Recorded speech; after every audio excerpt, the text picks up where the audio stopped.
Although Stuxnet has never been responsible for any significant financial loss, it is notable as being the first virus designed as a cyber attack from one country to another. Aware that Iran was operating a nuclear weapons program, the United States used engineering companies to smuggle in the virus, which infected their internal control system with the intention of physically destroying the development program.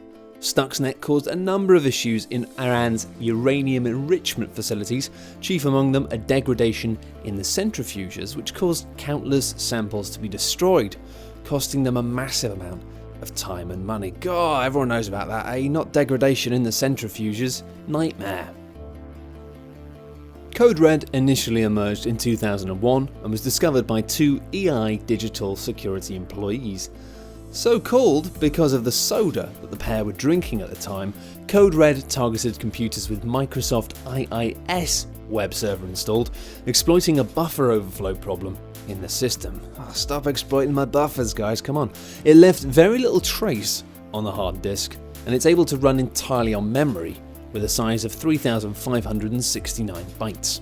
Once infected, Code Red proceeded to make 100 copies of itself, which is probably not a good sign.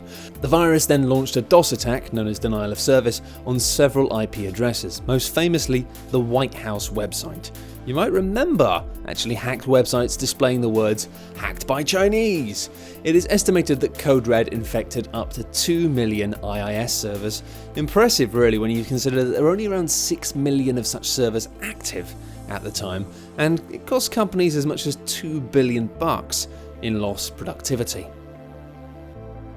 Very few particularly terrible computer viruses were active before the turn of the century, but Melissa is a potent example of what can be achieved by a simple click-through virus. Created by David L. Smith, Melissa would display a harmless email with the message, "Here is that document you asked for," before passing the email onto the top 50 contacts in the user's Outlook address book. One of the most damaging cyber attacks of its time, Melissa did around $600 million of damage, with the hacker, who had named his virus after a local prostitute, eventually found guilty and was fined $5,000 and sentenced to 20 months behind bars. Slammer, also known as Sapphire, caused denial of service attacks on some internet hosts, dramatically slowing down general internet traffic by releasing a deluge of network packets, bringing most internet services to a grinding halt. As it began its spread throughout the internet, Slammer doubled in size every 8.5 seconds, selecting random IP addresses to infect, and even getting into Bank of America's ATM systems. All in all, Slammer infected around 200,000 computers and inflicted more than $1 billion of damage. Also known as a down-up, Conficker was a worm which first appeared in 2008. By exploiting a service vulnerability which was unpatched in Windows, the worm would reset account lockout policies, block access to antivirus sites, and basically just locked people out before turning the computer into a botnet slave and trying to scam money off confused users by displaying so-called scareware. The malware managed to infect more than 9 million computers, including government, business, and personal, and caused around $9 billion worth of damage. Discovered in 2004, Sasso was a sassy Windows worm created by Sven Jashan, who also created NetSky, a virus which was presumably less sassy. While the virus's payload was mostly just irritating, slowing down and crashing the computer and making it hard to reset, the effects were incredibly disruptive. Millions of computers were infected by the worm, which took advantage of a buffer overflow vulnerability, of all things, in Local Security Authority Subsystem Service, which is probably wisely abbreviated to LSASS, which spells ass. Lol. Well, this sort of thing controls local accounts, but we're getting off track here.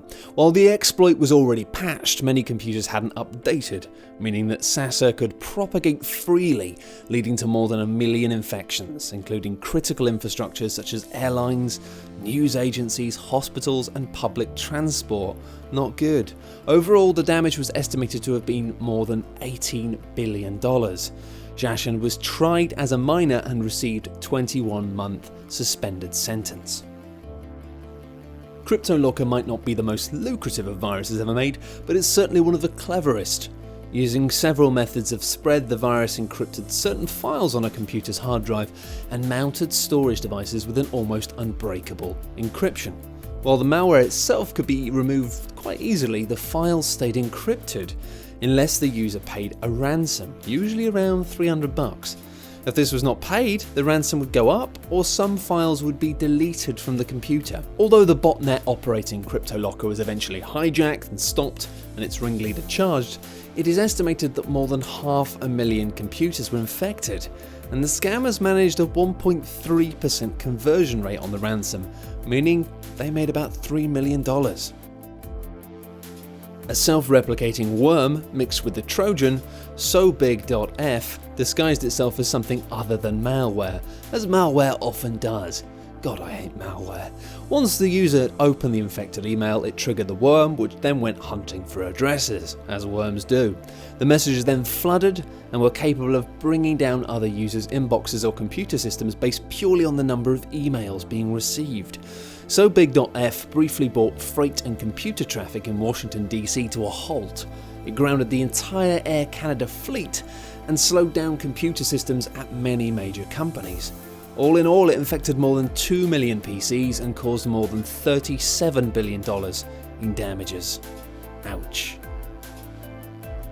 Widely considered to be one of the most virulent computer attacks ever created, I Love You is notable for the sheer number of computers which it managed to infect, rather than actually the financial damage it caused, because obviously being in love is a beautiful... No, it's not really about that.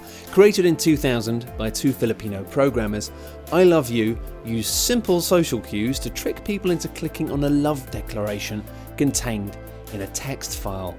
How many times have I been tricked into a love declaration? God. Once clicked, it overwrote files and replicated itself quite furiously, essentially bricking the computer. Since there were no laws on malware at the time, the hackers were never actually prosecuted, but the I Love You virus caused an estimated $10 billion of damage. It forced major corporations to take their mail systems offline and infected 10% of every internet-connected PC in the world.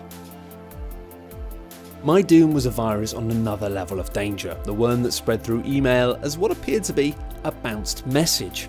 When MyDoom's victim opened the email, the malicious code downloaded itself, infected the user's Outlook address book, and repurposed it for its own ends. From there, MyDoom spread itself to the user's friends, family, and colleagues.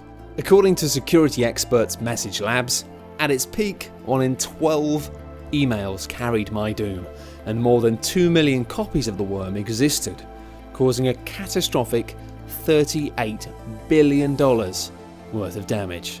That might have been the malware I got. God, malware!